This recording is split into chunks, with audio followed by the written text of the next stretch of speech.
apparently 2 centuries or two millennia ago, a Greek mathematician named Heron was able to come up with a model, a proof, a formula of how to find the area of a triangle where we're only given the sides.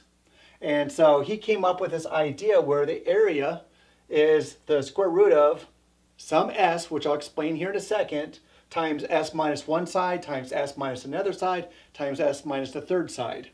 And where he came up with this s was the average of all this, or not the average, but half of all the sides combined. So I'm not going to get into this proof. If you want to, Google it. I'm sure you'll come up with something great. Maybe there's some live footage of Heron doing it the very first time in front of his students, and so you can look at that. So the purpose of this example is just to show you that it exists, that it can be in your notes, and that maybe at some point in time this will be useful to you. So let's look at this.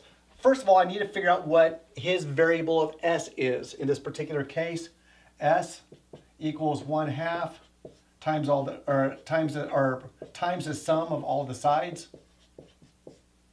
So does that equal 6 plus 8 plus 12, 26? So we have some s that's 26. Let's look at the area then. Area equals the square root of 26 times 26 minus a, whatever a I want to use, times 26 minus another side, times 26 minus the third side. Let's clean that up a little bit before I go to the calculator if I need to.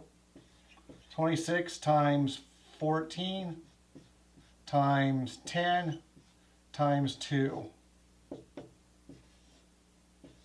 26 times 140, 280. All right, that's as far as I can kind of get. I can go a little bit farther, but we'll just leave it as that.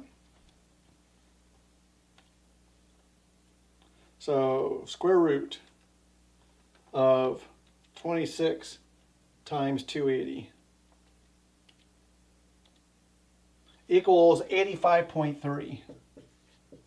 Roughly 85. And whatever the units were in this time frame, so it'd be square units. So 85 square units. I think that's awfully cool. And honestly, I forgot about it until I was researching a little bit more about this, is that we can find the area of a triangle given just the lengths of the triangle. And we can use that through Heron's formula that you may be able to use when it works out for you.